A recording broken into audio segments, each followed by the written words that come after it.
ジライア先生には気をつけなさいってばね。ナルト、これから辛いこと、苦しいこといっぱいある。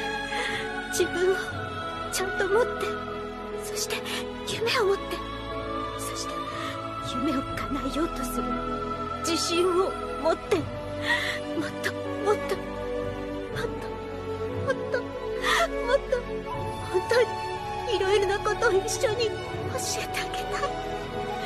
もっと一緒にいたい。愛してるよ。